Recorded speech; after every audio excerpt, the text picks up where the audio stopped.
दशरथ जी के राम जी थे कि कहीं ने वरदान मांगा था, तो माँ के कहने पर राम जी ने घर छोड़ दिया।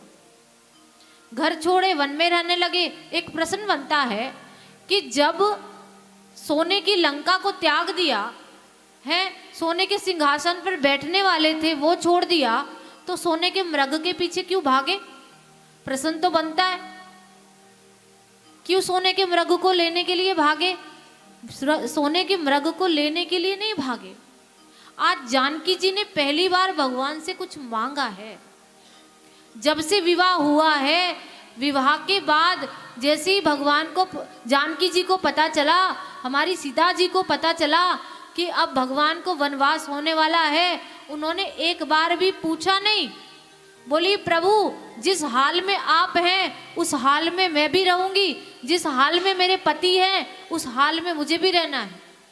मैं यहाँ पर इस राजपाट का क्या करूंगी जब मेरे प्राण प्रिया मेरे राम मेरे साथ ही नहीं है, तो मैं भी आपके साथ ही जाऊंगी। तो जानकी जी भी भगवान राम जी के साथ ही चली गई। तो आज जानकी जी ने पहली बार कुछ मांगा है, इसलिए राम जी स्वर्ण के मृग को लेने के लिए चले गए। लेकिन मारीच सोना नहीं निकला, राक्षस था मारीच।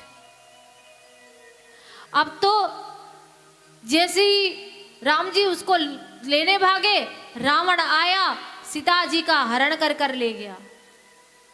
लेकिन वह तो सोना नहीं था, लेकिन स्वर्ण सलाभ देहम अतुलित बल धामम हेम सलाभ देहम जन जन किरसानम ज्ञान नामत्त गण्यम। ज्ञान वाले से भी ज्ञानी है, हनुमान जी मिल गए। बोला, राम जी ने सोचा कि वो तो नकली निकला, लेकिन ये सोने का मृग असली है। अब जैसे ही जानकी जी का पता लगाने हनुमान जी लंका में गए, तो लंका में हनुमान जी की पूंछ में आग लगा दी रावण ने। सोना आप देखिए जितना आग में तपता है उतना जलता है। अब हनुमान जी की पूंछ में आग लगाई लेकिन जले नहीं। तो सीता जी के पास गए, सीता जी के पास जाके भगवान का संदेश दिया, अंगूठी दी। सीता जी थोड़ी घबरा गई, सोची कि कहीं ये भी मारीच की तरह कोई धोखा तो नहीं है, कोई छल तो नहीं है, रावण ने कुछ छल करके तो नहीं भेजा है।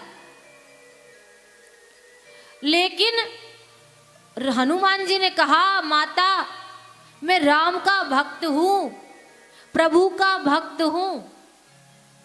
जानकी जी ने देखा ही नहीं हनुमान जी की तरफ। तब हनुमान जी ने कहा, कहूं शपथ में जानकी राम दूत में मात जानकी, मैं राम जी का ही दूत हूं।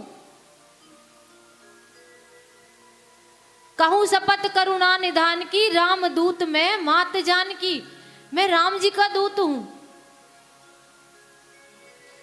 अब तो सीता जी ने एक बार देखा कि ये जो भगवान का नाम ले रहा है, ये तो गुप्त रूप से भगवान ने मुझे ही बताया था, ये गुप्त रूप में हमने ही भगवान का नाम रखा था। तब सीता जी जान गई कि ये तो भगवान के ही है, और सीता जी ने राम जी के संदेश